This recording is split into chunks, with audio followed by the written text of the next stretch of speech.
Wasabi Gangsters, it's me, Chance Dillon, here to talk to you about books. It's been a little bit, but I'm back, and as you can see, let's get this out of the way. I moved a little bit, so here I am, and I'm here to talk to you about books finally. We have a lot to catch up on. There's a decent amount of reading done, relatively speaking, considering the holidays. I hope everybody had a good holidays if you celebrate, and a good month of December.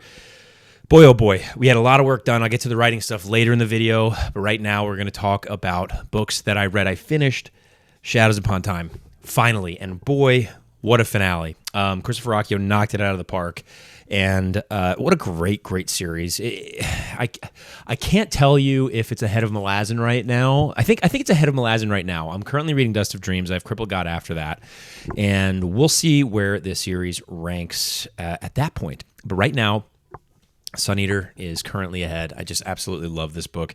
Christopher Ruocchio, oh my gosh. I mean, the writing, the ending, we're told where it goes by the end of the story at the very beginning. And what we get is sort of a subversion of that expectation because of how much goes on.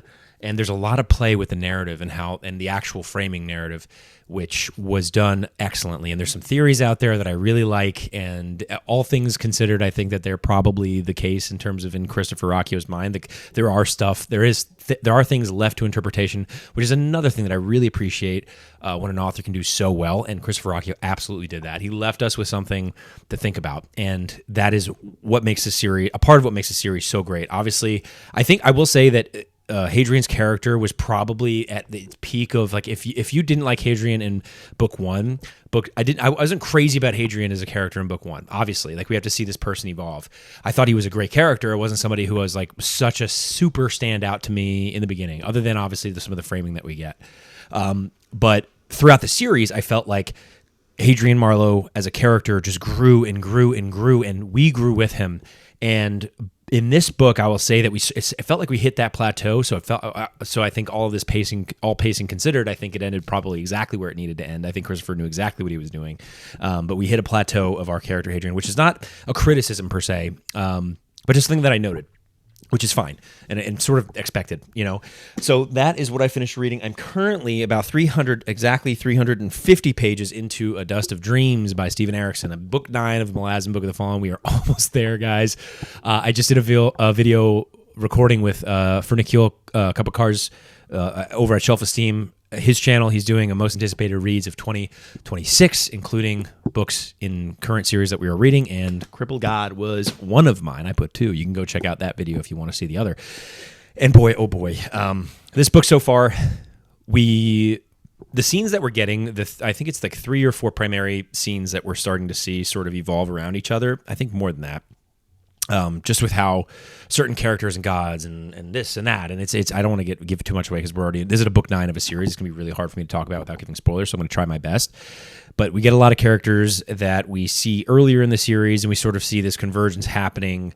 And the way that the acknowledgement I think at the beginning of the story goes is that Steven Erikson says that this and Crippled God are meant to be read side by side because they are one massive book. And mind you, this is almost 1,300 pages, maybe more. Boy, oh boy, I'm so excited to finish that series. So then we have a bit of a haul here that I'm going to get to. These are all broken binding books, and my reading light went down. We have Chaos Mage, Book 3 in the Age of Darkness trilogy by Steven Aaron. I don't know if you guys can see it. I don't know about the lighting here. It's not going to be the best right now. We have Blood Mage, same thing, Book 2 in the Age of Darkness trilogy. These covers are absolutely fantastic. I think this is like a rehash. I don't know if this is Steven Aaron's first series. Steven, I'm going to tag you. If you see this, please let me know. I believe it is. I believe this is his debut series. And boy, oh boy, I mean, these freaking covers are beautiful. I had to buy them. I mean, these covers really wowed me. Battle Mage, Blood Mage, Chaos Mage. Those are the 3 books in the Broken Binding series. I mean, we have good quotes on the back here. Man, just absolutely fantastic editions. Broken Binding really doesn't miss. And then we have probably one of my favorite covers of the year in The Bone Hunters with Steven Erikson. I'm not going to go through the art. I know it's like a bad book haul. It's like this is like a moderate book haul right now. It's just sort of like I'm just showing you guys exactly what's going on. This is my favorite cover, I think, of the year, and except for mine, you know. But this one is absolutely unbelievable. Honestly, it probably beats mine. I which I don't know if I'm allowed to say, but I said it anyway. This is so amazing. This scene in this book, I have nothing else to say. I can't.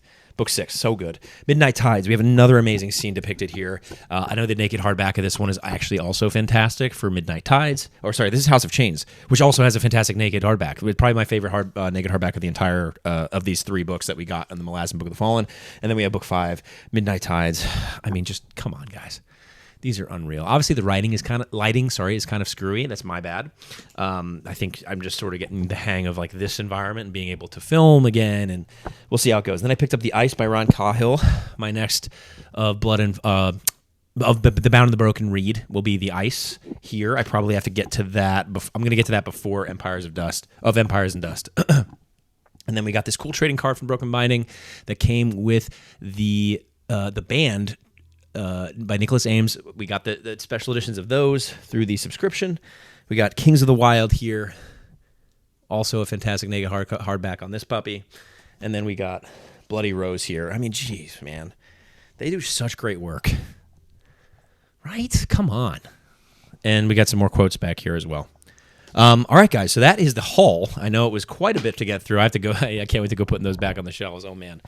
Storage space isn't exactly at prime here. So being able to figure out where everything goes has been a journey. And you'll see me film in some different locations. Just get used to it. As I'm getting used to it, there's some really cool spots here for me to film. I have a couple bookshelves that are lean, mean fighting machines, and we will probably show those off at some point for you guys because I really am excited about this space. So let's get to the writing stuff real quick, guys. I know it's been a while, so I'm going to try and get through this relatively quick. We have a lot of updates. There's a lot of things going on.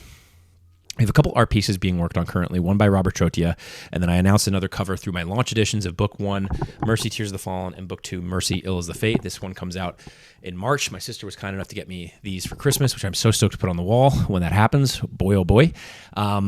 And so we have an alternate naked hardback with some gold foiling and some really cool things to announce in the future here that will be going with launch editions.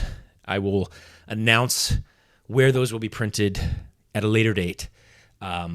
And I'm really excited to see what we got. We had one done by Andrew Molesky. You guys saw I announced it on my newsletter through, if you're a member over on my Patreon, you saw it a bit early. Just expect to see those art pieces here within the next month as the advanced reader copies for Mercy, Ill is the Fate start to become announced. Now, if you're watching this, I'm going to put out the ARC form probably in the newsletter tomorrow to launch the year, January 1st. You guys will have that digital ARC form. It'll be a digital ARC form. I'm going to put a physical ARC application. I'm going to be doing physical ARCs differently this time. I'm still going to be doing my giveaways as I did leading up to the release of Book 1, Mercy, Ill is the Fate, but I'm going to be doing them a little differently. The ARCs aren't going to be signed this year, simply to negate...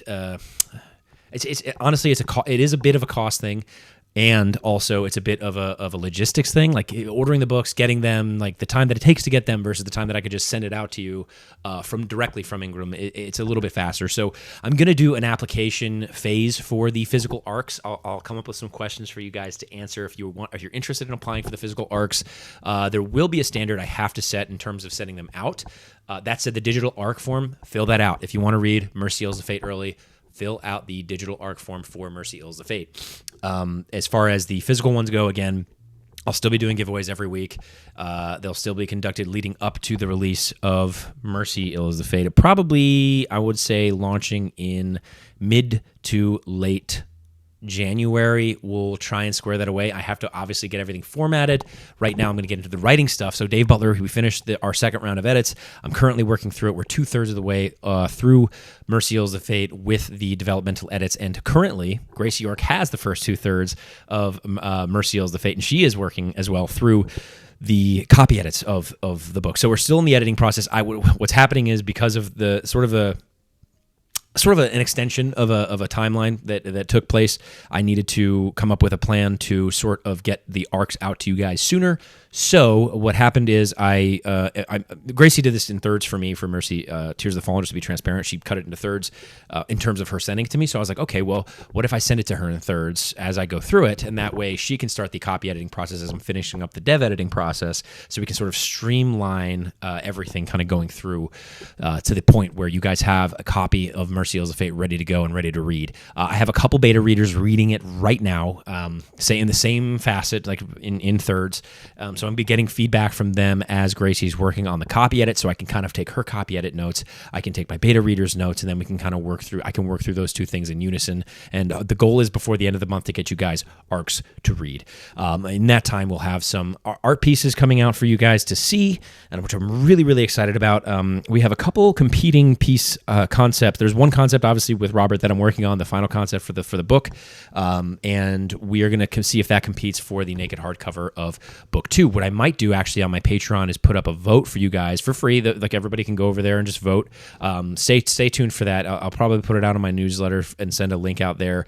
So if you guys go to chancedillonauthor.com and sign up for my newsletter, you get Mercy Tears of the Fallen. You get the first 4 chapters free, and then you also get the Blood Rebellion short story that's in that newsletter. And then every week I put out a newsletter describing specific word count, where I'm at in the editing process. If I'm drafting, you guys will get a word count of that as well. Book 3's word count, I think right now it's pretty stable. It's not moving, but it is in there for you guys to see every week. I send that Thursday nights, with the exception of Christmas. I sent it Friday morning. But yeah, I really the newsletter is a kind of a fun reflection period for me to be able to sit down and talk to you guys and go over the week for myself. So it's really been helpful for me, and it's also a really cool way to communicate with you guys and people who have read the book so far. And again, I'm so grateful for everything that we've got. I mean, we reached over 2,000 copies sold.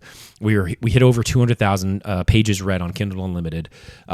It is unbelievable what is going on with 2026. I'm going to do a year in reflection, probably for the Mercy series, and I'm also going to do a reading year in reflection. Honestly, like my reading was so slow. I think I did like 1 or 2 a month max books, which is not really a ton, but I have a couple standout reads, obviously, including Bone Hunters, including Dust of Dreams, including Disquiet Gods, including Shadows Upon Time. Empire of the Damned was a real, like, it kind of came out of nowhere for me. I know it sounds kind of silly to say it's underrated at this point because it's such a successful trilogy, and I have Empire of the Dawn coming up here soon. But wow, just what a year, man.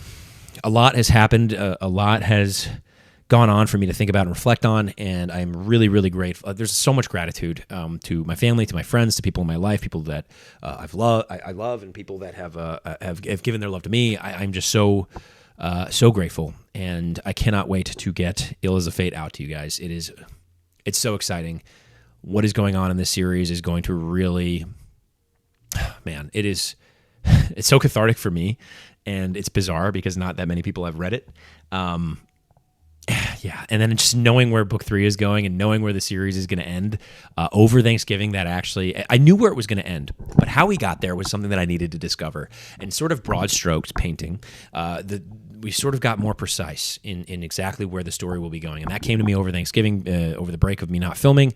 There's a lot that's going to be happening in book 4, and man, is it exciting. Yeah, I don't really know how else to put it other than this is going to be badass. It is a story I have always wanted to read. It is a story that I think a lot of people will walk away from. And I'm starting to come up on a lot of conclusions here. Sorry to cut my own thought off.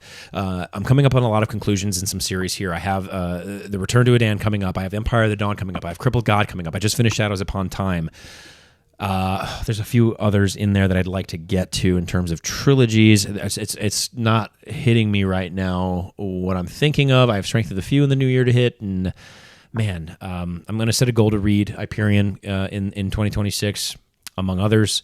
But yeah, guys, I am so grateful for every one of you that has followed along so far. Thank you so much for your patience over these last 4 weeks. There was obviously some moving parts I didn't exactly have on my, even though I can just use my phone, which I do, I didn't exactly have everything locked and loaded to go. And also just, it's okay if I think every December I might start doing this now that I'm like sort of getting into a rhythm.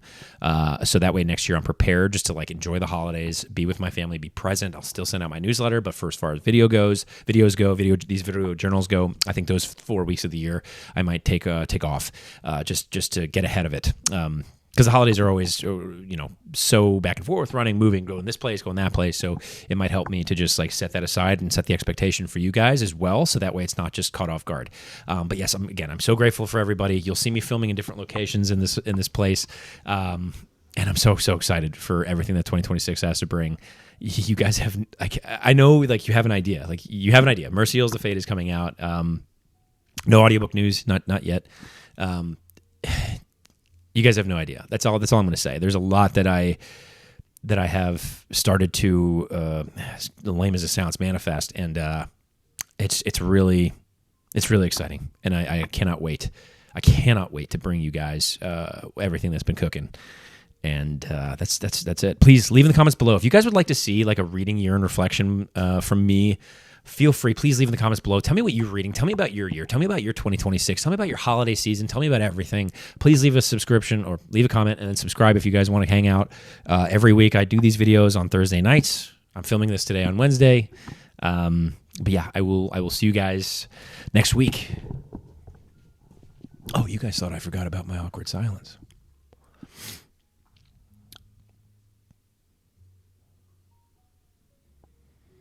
Maybe you clicked off. If you didn't click off, leave